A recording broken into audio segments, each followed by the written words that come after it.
চট্টগ্রাম সমৃদ্ধ একটা স্থান, একথা আমার বলার প্রয়োজন নেই। আসলে যুগে যুগে পর্যটকরা, বণিকরা বলে গেছেন, তাদের আত্মজীবনীতে, তাদের লিখিত গ্রন্থে লিখে গেছেন চট্টগ্রামের কথা। একজন এলিজা বিনতে এলাহি, স্বদেশের সীমানা ছাড়িয়ে পৃথিবী জুড়ে যার বিচরণ। ছিলেন বাংলাদেশ ইউনিভার্সিটি অব সাউথ এশিয়ার ব্যবসায় প্রশাসন বিভাগের শিক্ষক। কিন্তু নেশা দুনিয়া দেখা, তাই তো বিশ্ববিদ্যালয়ের শিক্ষকতা ছেড়ে ইতিহাস ঐতিহ্যের সন্ধানে ছুটে চলছেন দিক দিগন্তে। তখন আমি শিক্ষকতা করতাম, যখন অল্প অল্প করে ঘুরছি, বেড়াচ্ছি, তখন শিক্ষকতা করতাম। 2016 সালে যখন আসলে আমার বাংলাদেশের জার্নিটা শুরু করেছিলাম, তখনও শিক্ষকতা করতাম। তখন শিক্ষকতার পাশাপাশি ভ্রমণ করতাম। এখন শুধুই ভ্রমণ করি। এইটুকু পরিবর্তন আমার নিজের হয়েছে ভ্রমণ নিয়ে আর কি। বহু মানুষ এখন ভ্রমণ করছেন দেশ বিদেশ। তাদের অনেকেই হয়তো শখের বশে কিংবা পেশার খাতিরে। কিন্তু এখানে ব্যতিক্রম এলিজা। নিছক সাধারণ কোনো ভ্রমণ নয়, শুধুই প্রকৃতি কিংবা পর্যটন স্পট দেখা। তার নেশা জনপদের শেকড় খোঁজা। আমি ভ্রমণ করছি না, এইভাবে আমি নিজেকে কখনো দেখিনি। ছেলেবেলায় অবশ্যই সেটা ভ্রমণ ছিল না, পরিবারের সাথে শিক্ষা সফরগুলো ভ্রমণ করতে আমার ভালো লাগতো, নিজের ভেতরে এই বিষয়টা ছিল। কিন্তু আসলে পুরোপুরি এই জায়গায় আমি নিজেকে নিবেদিত করব, বা এটা আসলে এখন আমার শরীরে, মনে, রক্তে মিশে গেছে ভ্রমণ। আর ঐতিহ্যটাও, ইতিহাসটাও, ইতিহাস প্রিয়তা আমার আছে। আমি নিজেকে ভ্রমণ প্রেমী মনে করি। দুইটা ব্লেন্ড হয়ে আসলে আমার ঐতিহ্য ভ্রমণটা শুরু হয়েছে বাংলাদেশে 2016 সালে। 1999 সালে নেপালে প্রথম বিদেশ ভ্রমণে যান তিনি। এরপর আর থেমে থাকেননি, একের পর এক দেশ ঘুরেছেন। এ নিয়ে মোট 61টি দেশ ভ্রমণ করেছেন এলিজা।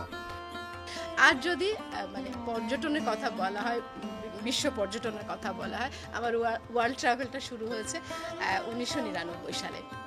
শুধু কি দেশ, তিনি এক এক করে ঘুরে দেখেছেন দেশের 64 জেলা, খুঁজছেন বিভিন্ন অঞ্চলের প্রত্নতাত্ত্বিক নিদর্শন, আর সংগ্রহ করছেন সেখানকার প্রত্নতাত্ত্বিক নিদর্শনের ইতিহাস, ঐতিহ্য এবং তথ্য উপাত্ত। এক কথায় বলা চলে হেরিটেজ ট্যুরিজম। তাই তো এলিজা নিজেকে পরিচয় দিতে ভালোবাসেন ঐতিহ্য পর্যটক হিসেবে। বাংলাদেশের 64 জেলায় তো আমি ঘুরেছি, কারণ 2016 সালের কথা বারবার বলছিলাম। 2016 সালে আমার একটা প্রজেক্ট আমি তৈরি করি, আমার নিজস্ব অর্থায়নে, আমার নিজস্ব project Questa heritage journey of Bangladesh. এটার আন্ডারেই আমি আসলে ঘুরছিলাম বাংলাদেশের হেরিটেজ ট্যুরিজমের বিকাশ কিংবা ঐতিহ্য পর্যটনের বিকাশ, যে আমাদের যে জায়গাগুলো আছে, অবহেলিত যে জায়গাগুলো, এগুলোকে আসলে সবার সামনে তুলে ধরা, পর্যটন শিল্পটাকে আরেকটু এনহ্যান্স করা এবং তরুণদেরকে এই পর্যটন শিল্পে আগ্রহী করে তোলা। তারা যাতে গাইড পেশায় নিযুক্ত হয়, পর্যটন ব্যবসার সাথে নিজেকে নিযুক্ত করে। এই জায়গা, আসল কথা, ওই জায়গাগুলো যদি আসলে উন্নত হয় বা ওই স্থাপনাগুলো যদি দেখার উপযোগী হয়, ওখানে আসলে ব্যবসায়িক ক্ষেত্র তৈরি হবে। সারা বিশ্ব যেটাকে পর্যটন শিল্পকে কাজে লাগিয়ে অর্থনীতি সমৃদ্ধি করছে, আমার হেরিটেজ ট্যুরিজম বিকাশের এটাই মূল কারণ। Branding Bangladesh through heritage travel. আমাকে ঐতিহ্য পর্যটক হিসেবেই সবাই চেনেন, তারাই বলেছেন।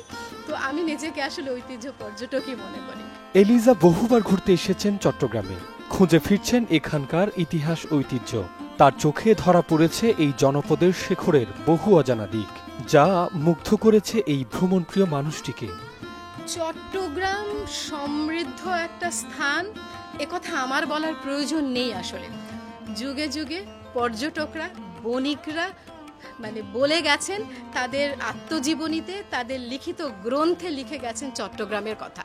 কাজে আমি নতুন করে বলছি না, আমি শুধু আমাদের প্রজন্মকে বা আমরা যারা ইতিহাস বিস্মৃত তাদেরকে মনে করিয়ে দিচ্ছি যে চট্টগ্রাম আসলে কতটা সমৃদ্ধ, যে এখানে হেরিটেজ ট্যুরিজম বিকাশের কতটুকু সম্ভাবনা রয়েছে। জামালপুরের মেয়ে এলিজা ইডেন মহিলা কলেজ থেকে ইংরেজি সাহিত্যে মাস্টার্স করেছেন।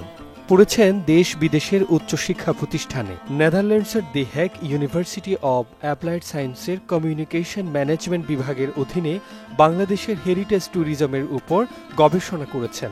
তার গবেষণার বিষয় ছিল বাংলাদেশের পর্যটন শিল্প বিকাশে হেরিটেজ ট্যুরিজমের গুরুত্ব। আমি আসলে নিজেকে ইতিহাস অনুরাগী মনে করি। আমার এই অনুরাগের জায়গা থেকেই আমি ভ্রমণ করছি, ইতিহাসের জায়গাগুলো দেখছি, আর সাথে সাথে বিশ্ব ভ্রমণে আমার মনে হয়েছে আমাদের দেশে হেরিটেজ ট্যুরিজমের বিকাশটা প্রয়োজন। এই বিকাশটা হতে পারে এই জায়গাগুলো সংরক্ষণ করার মাধ্যমে। কাউকে না কাউকে তো বলতে হবে যে এই জায়গাগুলো সংরক্ষণ করা দরকার, কাউকে না কাউকে তুলে ধরতে হবে। ব্যক্তিগত উদ্যোগে হয়তো আমি এই কাজটা করছি, কতটুকু কার কাছে পৌঁছাচ্ছে আমি জানি না। তিনি বলছেন এই পৃথিবীর যাত্রা অনন্তকাল, মৃত্যুর মধ্য দিয়ে কেবল যার যার পার্ট শেষ হয়। তাই মৃত্যুর আগ মুহূর্ত পর্যন্ত ভ্রমণ করতে চান এলিজা।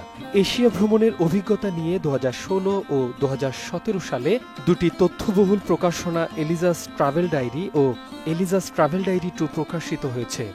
যাত্রার অংশ হিসেবে বিশ্ব ভ্রমণ, বাংলাদেশ ভ্রমণ, ভ্রমণ লেখালেখি সহ নির্মাণ করেছেন 11টি ঐতিহাসিক তথ্যচিত্র। গিয়াসউদ্দিন, চ্যানেল 24, চট্টগ্রাম।